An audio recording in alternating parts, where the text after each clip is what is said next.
और बलिया में एक बार फिर बीजेपी विधायक सुरेंद्र सिंह ने विवादित बयान दिया है। उन्होंने बंगाल सीएम ममता बनर्जी, सपा मुखिया अखिलेश यादव और कांग्रेस सुप्रीमो सोनिया गांधी पर जमकर भड़ास निकाली है। उन्होंने कहा है कि सोनिया गांधी शारीरिक सुख लेने के लिए भारत आने वाली महिला हैं।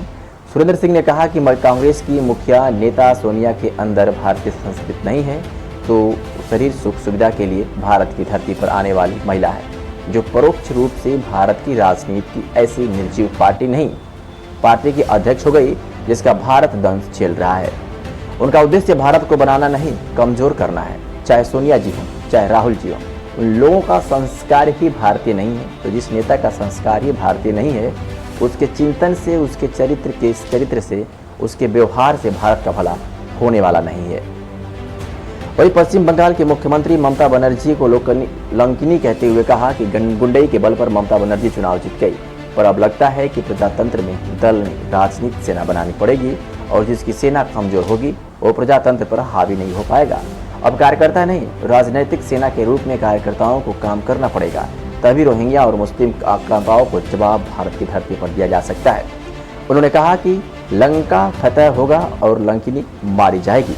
वही सपा मुखिया अखिलेश यादव को औरंगजेब बताते हुए कहा कि अखिलेश जी तो शुद्ध रूप से औरंगजेब की संस्कृति के हैं। जिस तरह से औरंगजेब ने अपने पिता को मारकर गद्दी पर बैठा था, उसी तरह भारत की प्रजातांत्रिक व्यवस्था में कोई औरंगजेब तो है तो अखिलेश यादव है। अखिलेश ने अपने पिता को लातों से मार करके हटा करके अध्यक्ष की कुर्सी पर बैठ गए। सुरेंद्र सिंह ने कहा, जो अपने पिता का सम्मान नहीं कर सकता, वो प्रदेश और देश का कभी सम्मान नहीं कर सकता। बात है वो जो सूत्र का आप कल्पना करो मेरे भाई, जहां पर वोट के लिए सैकड़ों लोगों की हत्या कराने वाली महिला, तो मैं तो उसको शुद्ध रूप से कहता हूं कि जिस आज अपने राक्षसी काल में जैसे थी वो लंकिनी थी, तो मैं तो उसको लंकिनी के रूप में मानता हूं। लेकिन लंकिनी का भी नाश करने वाला पैदा हो चुका है।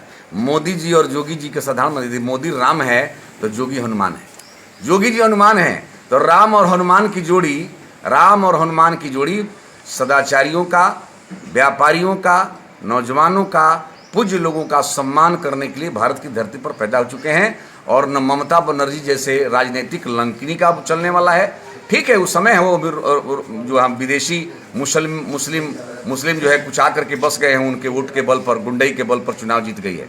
अब तो लगता है कि प्रजातंत्र में दल नहीं, राजनीतिक सेना बनाना पड़ेगा और राजनीतिक सेना लड़ेगी, और जिसकी सेना कमजोर होगी वो नहीं, प्रजातंत्र पर हावी नहीं होगा।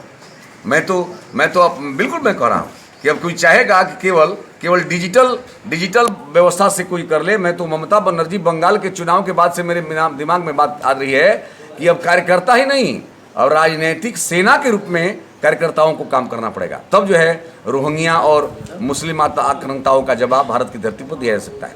लेकिन भारत कमजोर नहीं है। यदि लंकिनी पैदा हो चुकी है और इधर जो है सोनिया जी उसकी एक प्रेरक व्यक्तित्व हो गई हैं, जो केवल भारत की धरती पर सुख सुविधा प्राप्त करने के लिए आई हो, उसका कोई संस्कृति ना हो, ऐसे लोगों से कोई कहता है कि देश का भला हो जाएगा, हमारे समझ से वो अपने हिंदुस्तान के संस्कृति को और अपने पुरखों के स्वाभिमान को कभी दिमाग में उतारा ही नहीं है। यदि द्वारा भी उतारा होता तो इस तरह की बात उसके दिमाग में आती ही नहीं। और मैं दावे के साथ कह सकता हूं कि भारत 2000 तिवारी जी पत्रकार आप हैं, मैं अपने हृदय की बात कर रहा हूं, किसी अपने नेता के सुझाव से उसे नहीं। मैं राजनीति में संघ का स्वयंसेवक हूं, संघ के सम्मानित अधिकारियों ने हम तो एक शिक्षक हूं, हमको विधायक आज बना दिया है। और मैं कह रहा हूं कि जीवन का अंतिम दिन तक अपने सत्य आचरण के आधार पर ही राजनीति करूंगा। सफलता अपनी तो अलग की बात है, लेकिन मैं आज कह रहा हूं, अपने हृदय की बात कर रहा हूं, पीले भी कर रहा हूं कि भारत की धरती पर राम के रूप में मोदी जी और हनुमान के रूप में जोगी जी का पदार्पण हो चुका है। लंका फतह होगा, लंकिनी मारी जाएगी, राजनीतिक दृष्टि से जो है लंकिनी ठीक हो जाएगी, उसमें कोई